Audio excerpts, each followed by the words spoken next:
포지티브 규제 방식, 네거티브 규제 방식 요새 참 말이 많은데요. 예를 들어서 우리가 산으로 올라간다. 이제 산으로 올라가는 길을 한 3개쯤 열어놨어요. 이 길로만 꼭 산 꼭대기로 올라갈 수 있어 라고 이렇게 정해놨다라고 하면 이게 포지티브 규제 방식인 거예요. 그게 아니고 네거티브 규제 방식은 산은 네 맘대로 올라가. 하지만 산으로 올라가면서 뭐 나무를 좀 꺾거나 아니면 거기에 있는 뭐 동물들을 좀 잡거나 이런 식으로 피해를 끼치면 안 돼. 이런 건 하면 안 돼. 그것만 지킨다고 하면 어느 길로 가든지 네 맘대로 올라갈 수 있어. 이런 게 네거티브 규제 방식이에요. 그래서 이렇게만 하기에는 모든 산업에 다 적합하지 않을 수 있어요. 그래서 좀 정부에서는 포괄적인 네거티브 규제라고 해가지고 조금 더 개념을 넓혔어요. 포괄적인 네거티브 규제에 대해서는 한 4가지 정도로 나눌 수 있거든요. 개념을 조금 더 유연하게 정의를 하는 거예요. 예를 들어서 석유 공급업 하면은 석유를 공급하는 업이 되지만 연료 공급업 하면은 석유 외에 다른 연료를 포함하는 좀 더 포괄적으로 정의가 되잖아요. 그리고 또 하나는 이제 분류 체계를 조금 더 유연하게 할 수 있어요. 완전히 한정적으로 열거를 해버리면은 1, 2, 3, 4, 5 여기에 속하지 않으면은 이 전체 분류에 속하지 않게 되거든요. 근데 사실 산업이 발전하다 보면은 1, 2, 3 뭔가 아닌 게 새로운 게 분명히 나올 수가 있어요. 그런 걸 대비해서 약간 포괄적인 이런 식으로 규정을 할 수도 있고요. 그리고 또 하나는 이제 사후 관리 방식이라고 해가지고 기존에는 사전에 좀 심의를 받는 거죠. 괜찮은지 안 괜찮은지. 근데 그게 아니라 일단은 먼저 해봐. 다만 우리가 사후적으로 점검을 해서 좀 문제점이 있다. 그러면은 이제 못한다. 이런 식으로 이제 규제 방식이 바뀌는 거죠. 이런 것들이 이제 전반적으로 이제 포괄적인 네거티브 규제라고 해서 좀 더 넓게 규정을 하는 거죠. 정부에서 이제 2017년도에 포괄적인 네거티브 규제를 하겠다. 하지만 우리나라가 기본적으로 워낙 포지티브 규제 방식을 취하고 있기 때문에 이제 새로 뭔가 제품이나 서비스가 나오면은 법의 내용이 없는 거예요. 일단 상품은 나왔고 서비스는 해야 되고 하다 보면 이제 규제기관, 정부 입장에서도 얘를 어딘가는 넣어야 되겠다는 생각을 하세요. 사실 그 대표적인 예가 전동 킥보드예요. 사실 처음 애기들 타고 다니는 그 수동 킥보드랑 되게 비슷하잖아요. 하지만 모터가 달려있어서 오토바이처럼 가요. 그러다 보니까 처음에 이거를 뭐가 제일 비슷하지 해가지고 원동기 장치 자전거에 포함을 시킨 거예요. 문제가 뭐냐? 전동 킥보드는 속도가 되게 느려요. 최고 속도가 25km/h로 돼 있거든요. 강남대로 그 막 8차선 이런 데 다니면은 그게 얼마나 위험하겠어요.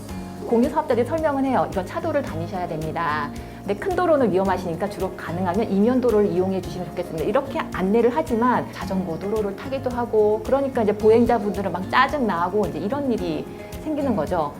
오히려 자전거랑 비슷한 것 같으니 자전거 쪽으로 좀 바꾸자라고 해가지고 이제 새롭게 법이 개정이 됐고 자전거 도로를 탈 수 있고 이제 헬멧을 쓰지 않아도 되고 면허도 없어도 되고 그리고 이용 연령도 좀 더 낮췄어요.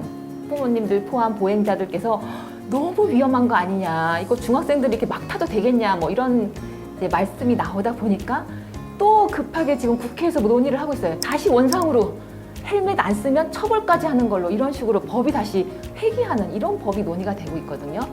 새로운 제품 서비스가 기존에 있는 걸 어떻게든 우겨넣다 보니까 사실 이런 문제가 발생을 하는 거거든요.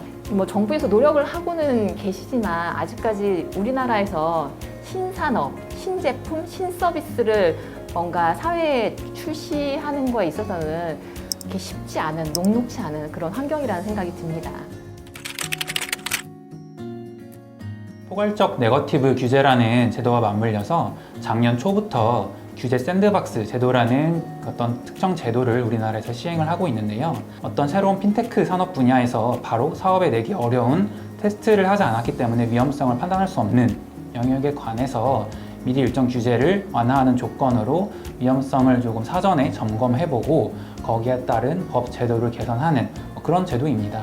우리나라에서는 다양하게 샌드박스 제도를 각 분야에서 운영을 하고 있기 때문에 본인의 사업 영역이 어떤 모델에 해당하고 그리고 어떤 규제가 존재하는지 파악을 해서 어느 샌드박스 제도를 이용하는지 결정하는 단계부터 중요하다고 할 것입니다.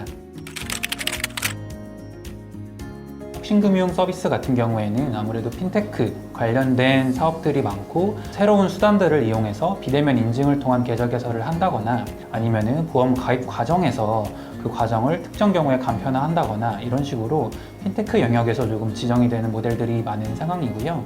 ICT 규제 샌드박스 같은 경우에는 모바일 운전면허증 관련 서비스라거나 아니면은 지금 민간기관이나 공공기관 전자고지 서비스 혹은 최근에 또 많이 지정이 되었던 지금 여객자동차법상 내년부터는 타입 1, 타입 2라고 불리우는 플랫폼 관련된 사업들, 관련된 지정 사례들이 많은 상황입니다. 가장 최근에는 이제 재외국민 대상으로 하는 비대면 진료 관련된 지정 사례가 좀 대표적인 사례로 볼 수 있을 것 같고요.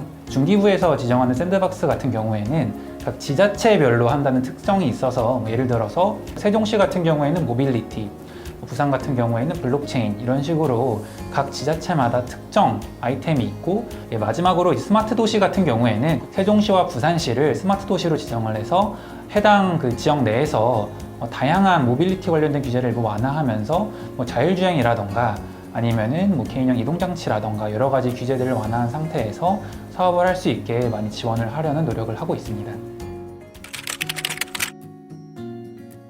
각 샌드박스 제도마다 부여하고 있는 실질적인 형태의 샌드박스 형태는 대동소이합니다.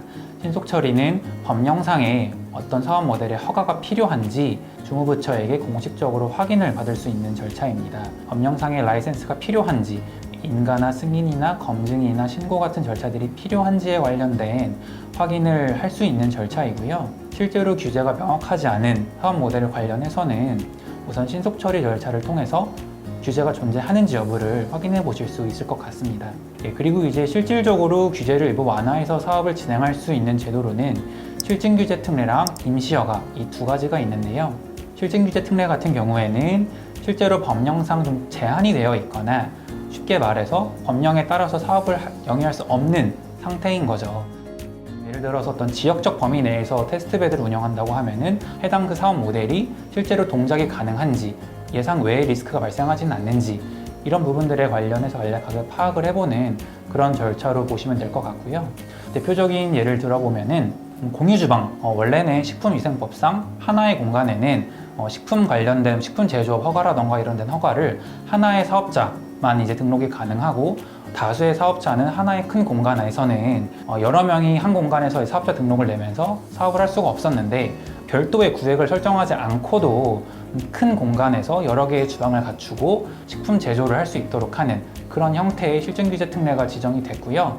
그리고 임시허가 같은 경우에는 그 사업 모델에 적용되는 법률이 명확하지 않거나 모호한 경우에는 법령에 따라서 좀 규정을 받도록 하고 일정 조건 하에 실제로 사업을 할 수 있도록 조금 더 포괄적으로 허용을 해주는 그런 제도로 보시면 될 것 같습니다. 모바일 운전면허증, 모바일이나 온라인 형태로 운전면허증을 보관할 수 있는 규정이 없다 보니까 기업들 입장에서는 모바일의 형태로 실물 운전면허증의 기능을 그대로 가질 수 있도록 인식하는 형태의 사업 모델을 조금 새롭게 진행하려고 했고 실물 운전면허증을 새롭게 인식해서 모바일에 저장하고 다니는 경우에도 운전면허증과 동일하게 운전면허 자격 확인 혹은 신원에 대한 확인 관련된 기능을 할 수 있도록 하는 임시허가가 지정이 돼서 현재 다양하게 이용이 되고 있는 것으로 파악을 하고 있습니다.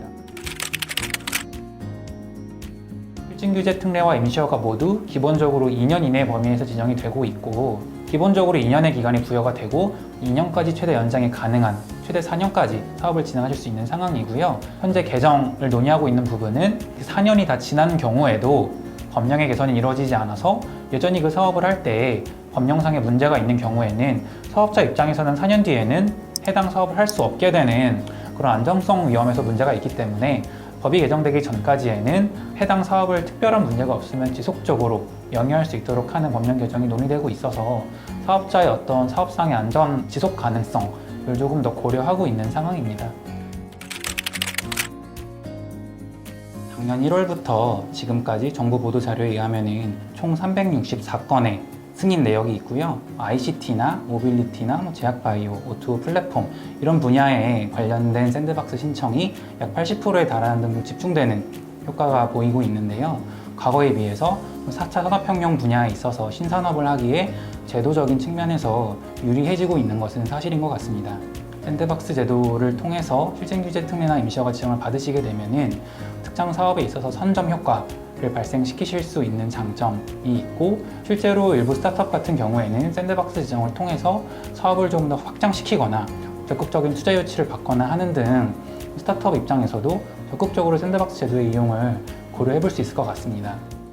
법률가로서 조금 안타까운 부분들은 포지티브 규제 방식이 굉장히 이제 강하게 자리 잡고 있는 규제 환경 속에 있단 말이에요. 어떤 경우에는 할 수 없는 비즈니스 모델일 수 있어요.